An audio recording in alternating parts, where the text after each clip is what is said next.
Assalamualaikum warahmatullahi wabarakatuh. Perkenalkan, nama saya Jumila Rasyati, mahasiswa PPG Profesi Guru dalam jabatan guru kelas pada Madrasah Ibtidaiyah di UIN Kiai Haji Ahmad Siddiq Jember. Saat ini saya bertugas sebagai guru kelas pada MI Hidayatul Muhajirin di Kota Palangkaraya, Provinsi Kalimantan Tengah. Video ini saya buat sebagai salah satu tugas uji kinerja mahasiswa pendidikan profesi guru PPG dalam jabatan pada batch 1 di UIN Kiai Ahmad Siddiq Jember. Materi yang akan saya bawakan adalah tentang usahaku memenuhi kebutuhan untuk mata pelajaran IPAS dengan mengimplementasikan kurikulum merdeka dan menggunakan problem based learning atau PBL pada fase B untuk kelas 4 MI. Selamat menyaksikan. Wassalamualaikum warahmatullahi wabarakatuh. Assalamualaikum warahmatullahi wabarakatuh. Waalaikumsalam warahmatullahi wabarakatuh. Alhamdulillahirrahmanirrahim. Bagaimana kabarnya? Baik. Sehat? Ya. Mari kita berdoa dulu sebelum belajar. Berdoa dipimpin oleh teman kita Zakir. Silakan Zakir berdiri, doa belajar. Bismillahirrahmanirrahim. Raditu billahi rabban wa bil islami dinan wa bil muhammadin nabiyyan wa rasulan. Rabbi zidni ilma warzuqni fahman birahmatika ya arhamar rahimin. Artinya dengan nama Allah yang Maha Pengasih lagi Maha Penyayang. Aku ridho Allah Tuhanku, Islam agamaku, Nabi Muhammad nabiku. Ya Allah, berilah aku ilmu serta berilah aku pengertian. Amin. Ya, ada yang tidak turun hari ini? Tidak. Hari ini alhamdulillah turun semua ya? Ya. Ya kan, ada nggak temannya yang nggak turun? Nggak ada. Alhamdulillah hari ini bisa berhadir semua di sekolah dalam keadaan sehat. Baik, sebelum belajar kita adakan permainan dulu biar semangat. Setuju? Setuju. Permainannya adalah permainan tepuk tangan. Nah, ini untuk menguji konsentrasi kalian. Hansa bisa jatuhkan dulu ke depan. Yuk, kita semangat dulu. Untuk semangat dulu. Ya, ikuti Kansa melakukan eksekusi. Tepuk 1. Tepuk 2. Oke. Tepuk 3. Semangat. Tepuk 4. Konsentrasi. Tepuk 5. Siap belajar. Tepuk fokus. Melihat, mendengar, mengingat, fokus. Terima kasih. Ya, silakan duduk. Ya. SPT-nya gunanya agar kalian semangat mengikuti pelajaran hari ini. Ya, hari ini pelajaran kita adalah pelajaran IPAS. Nah, pelajaran IPAS kali ini judulnya, Ibu ambil judul di bab 7 ini, usahaku memenuhi kebutuhan. Usahaku memenuhi kebutuhan. Sekarang sebelum masuk ke pembelajaran, Ibu mau nanya dulu. Apakah ada yang kalian butuhkan? Ada. Apa yang kalian butuhkan? Makanan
dari primer belajar tersier.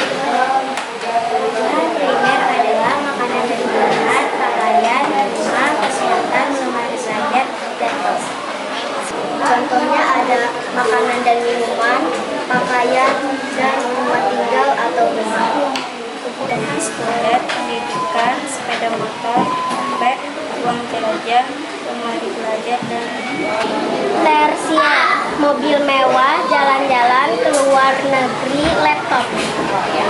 Silahkan duduk, limpah tangan. Semua sudah? Bagus. Nah, itu tadi adalah hasil presentasi kalian yang kalian sampaikan. Bagus. Donasi yang sudah berani maju ke depan, artinya sudah berani menyampaikan apa hasil diskusinya. Sebelumnya, Ibu nanti akan memberikan tugas yang kalian kerjakan masing-masing di rumah, boleh? Tugas ini dikerjakan di rumah. Dikerjakan di rumah ya. Tugas mandiri ini sebagai bahan kalian belajar. Artinya kalau dengan ada tugas kalian bisa membuka buku pelajaran. Sudah paham materinya? Untuk itu kita simpulkan dulu pelajaran hari ini. Apa? Jadi pada pelajaran hari ini kalian sudah belajar tentang kebutuhan primer, kebutuhan